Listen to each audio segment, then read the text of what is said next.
Alors, il y en a qui disent qu'il faut pas manger avant de voir un truc dégueulasse, parce que on a le ventre plein, donc on risque de le rendre. Et il y en a d'autres qui disent que si on regarde un truc dégueulasse, après, quand on a la bouffe sous les yeux, on n'a pas envie de la manger. Je vous laisse choisir quel est votre camp. En tout cas, dans le film, il peut y avoir des trucs dégueulasses, je vous préviens.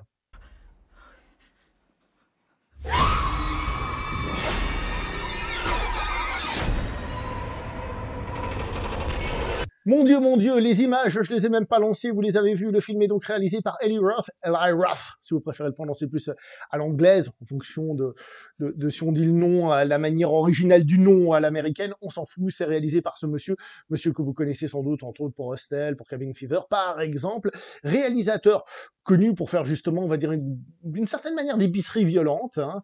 Il avait aussi fait, par exemple, Death Wish, le remake de Un justicier dans la ville en mode Wish, c'est le cas de le dire, hein, c'est-à-dire en mode beaucoup moins extrême que l'original.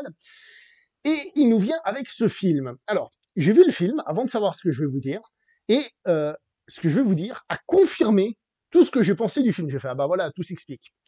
Ce film est issu d'un autre film. Est-ce que vous vous souvenez du film Greenhouse, si vous l'avez vu, hein? Donc je rappelle, Planète Terreur et Boulevard de la Mort, hein, qui était à la base un film, etc. Vous savez, Robert Rodriguez, Quentin Tarantino, etc., etc. Et entre ces deux films, il y avait des fausses bandes annonces. Parmi les fausses bandes annonces, il y avait Machete qui a donné un film, qui a donné deux films même, et il y avait Thanksgiving. Donc ce film est issu de la fausse bande annonce de ce film-là. Et donc, de base, vous le voyez, on est face à un film qui se veut Greenhouse, qui se veut dans cette continuité-là. Quand j'ai appris ça, j'ai fait, c'est logique, je l'avais déjà plus ou moins remarqué dans le film, même si j'avais pas forcément ce mot-là.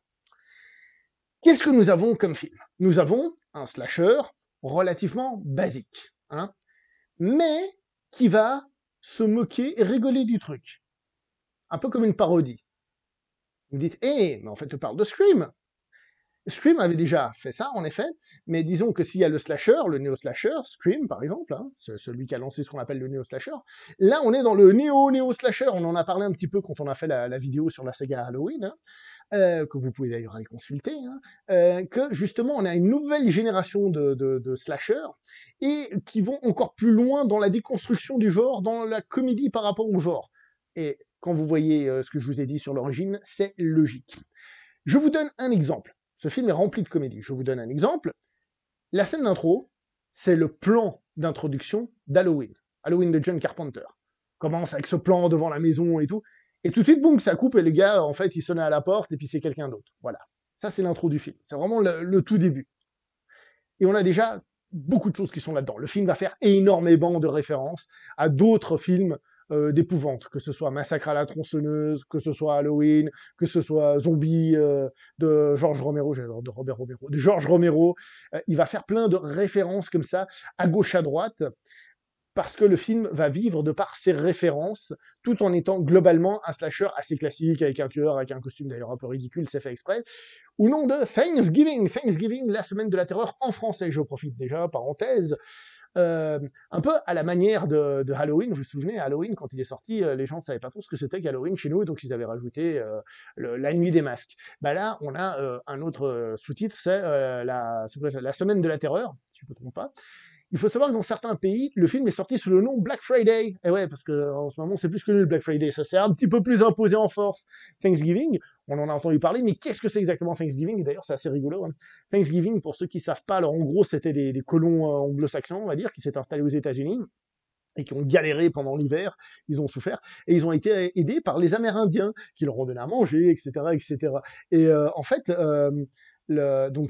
quand ils ont fait leur première récolte et tout, et ben en fait ils les ont invités à manger. Donc il y a cette notion de partage, de survie. Ça a été, comment dire, ça a canonisé religieusement, je pense que c'est le terme. Mais en tout cas, c'est une journée d'action de grâce, etc. C'est magnifique, hein. Tout le monde connaît l'histoire des États-Unis et tout le monde sait qu'à la longue les colons ont massacré les Indiens. Voilà.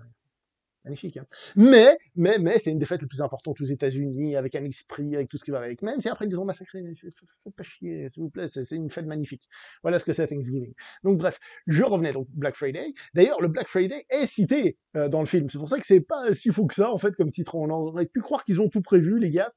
Et c'est assez intéressant parce que l'une des choses que contient le film, c'est que évidemment il se moque et du coup il a une critique sociale. Il y a une petite satire sociale dedans. Euh, D'ailleurs, les personnages sont faits, à mes yeux, pour être un petit peu cons, pour pas qu'on ait envie de trop les aimer. Vous me direz, dans les slashers, les personnages sont assez peu attachants en règle générale, je trouve, hein, vie personnelle. Mais là, c'est fait exprès. Et alors, je vais aller jusqu'au titre, hein, sans trop spoiler, hein, jusqu'à l'écran titre. Il y a une référence justement au Black Friday, ou solde, à la consommation et tout ça, et dans justement une référence à Romero là-dedans de manière un petit peu hardcore. Et c'est plutôt intéressant. Donc le film va faire ça, beaucoup de références. Et en tant que tel, c'est un slasher assez basique. En tant que tel, c'est un slasher assez basique dans l'histoire, hein. D'ailleurs, et c'est difficile de critiquer, le scénario, il est pas ouf, le scénario peut-être a des trous, mais, ça se veut Greenhouse. Est-ce que c'est fait exprès, est-ce que c'est pas fait exprès? C'est difficile de critiquer un film, de dire, ouais, ça c'est pas réussi, un film qui fait exprès de faire des choses pas réussies. Est-ce que est-ce que c'était prévu ou pas? J'ai le même problème avec un film que j'adore et que j'espère que vous adorez aussi, Last Action Hero. Il y a des trucs, tu te dis, ah, qu'est-ce qu'ils ont bien fait d'imiter les films pas bien là-dessus. Mais est-ce que c'était fait exprès? Ça, c'est la grande question. Et c'est la question qu'on peut se poser sur ce film, et ce qui fait qu'il est difficile à critiquer frontalement. Parce que le film en lui-même, il est plutôt drôle, même si c'est un rire parfois décalé. Exemple, la violence. La violence du film est exacerbée. C'est une très grosse violence, hein. Ça va y aller, hein. C'est gore. Et je pense que pour la plupart des gens, vous savez, moi je suis un gars qui encaisse le gore, ça me fait très peu d'effet. Il faut vraiment que ce soit souligné, on va dire. Je vais revenir là-dessus tout de suite. Je vous préviens, il y a du sang, c'est gore et tout, mais pour moi, encore une fois, et je l'ai déjà expliqué 50 millions de fois, c'est de la violence rigolote. C'est de la violence rigolote dans le sens où euh, c'est pas une question de montrer du sang ou une quantité de sang, c'est comment tu montres cette quantité de sang. C'est une quantité de sang peut être utilisée à l'écran de manière poétique, peut être utilisée de toutes les manières. Et parfois, ça peut être utilisé, la violence à l'écran, l'exemple, c'est Tom et Jerry, hein, ça explose dans tous les sens, mais c'est censé faire rire, vous voyez ce que je veux dire? Dans ce film, alors c'est pas du Tom et Jerry, mais on a un petit peu ça, on a une espèce de violence gore qui, qui se veut cool.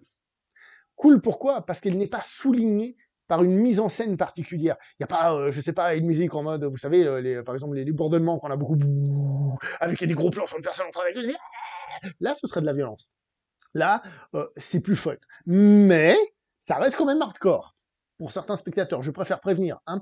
Il y a même un moment où moi-même j'ai fait, ah ouais, ça c'est dégueu. Un moment j'ai fait ça. Un moment j'ai fait ça. Donc, je préfère vous prévenir à l'avance, c'est un film qui est assez dégueulasse. Et c'est fait pour. Et c'est fait pour. Les personnages, donc, comme je vous ai dit, sont pas très attachants. Les acteurs sont pas très bons, mais c'est sans doute fait exprès, hein. On retrouve des acteurs comme Patrick Dempsey. Il existe encore, lui. Oh mon Dieu, il existe encore, lui. J'ai vu dans le film, je me dis, ah, il existe. Pour dire que c'est aussi peut-être, ça joue aussi là-dessus, ce côté des acteurs qui sont pas au premier plan et tout. Et donc, c'est pour ça que le film est un peu difficile à percevoir. Et comme le genre du slasher est un genre qui est aussi perfectible, même s'il y a des fans, mais je veux dire perfectible au niveau des scénarios, des fois t'es là, mais mon Dieu, mais faites rien, voilà, hein. Et ben, comme j'ai dit, c'est difficile de savoir où sont les codes et où ça les dépasse. Mais en tout cas, le film n'hésite pas à les dépasser, à se moquer de tout ça et être un petit peu comique, en faisant, comme j'ai dit, plein de références à d'autres films. Et puis voilà. Et puis voilà. Alors, globalement, c'est un film sympathique à aller voir. Si vous savez ce que vous allez voir, moi, personnellement, je trouve ça un peu quelconque à l'arrivée. Je vous le dis honnêtement, c'est un peu quelconque, dans le sens où je trouve que le cinéma n'arrive plus à s'assumer comme étant sérieux. Je dis pas sérieux dans le sens, on va être sérieux. S'amuser, mais à travers le fait de prendre son sujet au sérieux. C'est-à-dire que on dirait que le cinéma n'ose plus montrer un assassinat, enfin un assassin, c'est pas bien. Donc surtout que dans ce film, de temps en temps, on est presque de son côté. Donc c'est pas bien. Donc on va toujours tourner ça à la rigolade. On va toujours désamorcer les choses. On dirait que c'est un cinéma qui ne croit plus dans les rêves, qui est trop terre à terre et qui peut pas s'empêcher de dire ouais bon, hein, oubliez pas, c'est pas vrai ça, hein. Ouais. Et c'est un petit peu dommage. Je dis pas que regarder des films fun soit une mauvaise chose. C'est cool les films fun, hein. On est là pour ça, on est là pour s'amuser, entre autres. On n'est pas là que pour s'amuser au cinéma, si jamais, hein.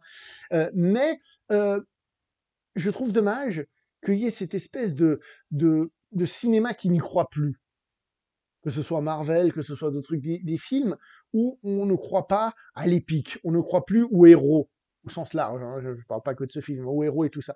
Et c'est justement, d'ailleurs, un des trucs qui fait que le cinéma indien, il y croit encore premier degré, et c'est ça qui fait que ça fonctionne. Mais bref, voilà. Petite partie spoiler, il y aura pas grand chose, hein, mais c'est juste pour souligner un petit peu l'humour dégueulasse du film. Voilà. Je vous donne un exemple qu'il y a dans le film. À un moment donné, il y a une personne qui se fait agresser et elle essaye de déverrouiller son téléphone. Pas de bol.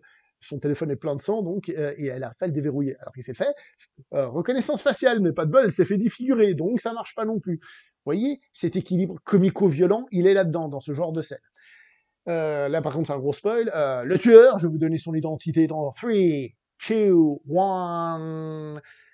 À la fin, on découvre que c'est le personnage interprété par Patrick Dempsey. Ce qui est intéressant, ça je vous ai déjà expliqué, mais je profite d'une partie spoil pour l'expliquer. Hollywood fait très souvent ça, c'est une manière de caresser les spectateurs dans le sens du poil. C'est-à-dire que ils vont faire en sorte que le spectateur découvre qui est l'assassin avant que le personnage principal fasse «Oh, mais oui!» vous voyez. Et là, c'est fait de manière très grossière, parce qu'à un moment donné, on va voir Patrick Dempsey qui arrive, et puis il a un truc noir sur la gueule, comme ça, hein, on voit pas trop, hein. Et je n'en vois pas trop, je vous laisserai voir. Et, euh, et on a vu la scène d'avant le tueur et ce qui s'est passé avec le basque, donc tu dis, c'est lui, t'es en train de nous le dire, quoi. Et genre, allez, c'est quoi, une minute après, oh, c'est lui! Et en fait, le spectateur, il est invité à le savoir à l'avance. Et ce qui est intéressant, c'est qu'encore une fois, c'est mal fait. C'est mal fait. Mais c'est bien mal fait. Ou est-ce que c'est juste mal fait? Voilà. Hein, on se comprend. N'oubliez pas le like, le partage, l'abonnement. On se voit prochainement pour une prochaine aventure. Portez-vous bien. Ciao.